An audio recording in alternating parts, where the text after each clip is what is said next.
नमस्कार मित्रांनो, ज्ञान मंडल या आपल्या ज्ञानाच्या व्यासपीठावर आपलं मनापासून स्वागत आहे. आज आपण जाणून घेणार आहोत रावणाने स्वतः पूजलेलं, रोगांवर औषध ठरणारं आणि भक्तांना आरोग्य देणारं एकमेव ज्योतिर्लिंग परळी वैजनाथ. हा फक्त देवळाचा इतिहास नाही, ही आहे श्रद्धा, तपस्या आणि शिवकृपेची अमर कथा. मित्रांनो, परळी वैजनाथ हे 12 ज्योतिर्लिंगांपैकी एक असून ते महाराष्ट्रातील बीड जिल्ह्यात स्थित आहे.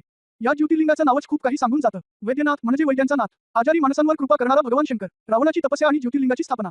पुराणकथेनुसार लंकेचा राजा रावण हा शिवाचा परमभक्त होता. त्याने हिमालयात घोर तपस्या करून भगवान शंकरांना प्रसन्न केलं. रावणाने वर मागितला की भगवान शिव स्वतः लंकेत यावेत. शंकरांनी एकट घातली, हा शिवलिंग जमिनीवर ठेवू नकोस, ठेवलंस तर ते तिथेच स्थिर होईल. देवांनी रावणाला थांबवण्यासाठी लीला रचली आणि ते शिवलिंग परळी येथे जमिनीवर ठेवले गेले. त्या क्षणापासून तेच स्थान परळी वैजनाथ ज्योतिर्लिंग म्हणून प्रसिद्ध झालं. वैद्य का म्हणतात? मित्रांनो, या ज्योतिर्लिंगाचं वैशिष्ट्य म्हणजे येथे केलेली पूजा शारीरिक व मानसिक आजारांवर परिणाम करते.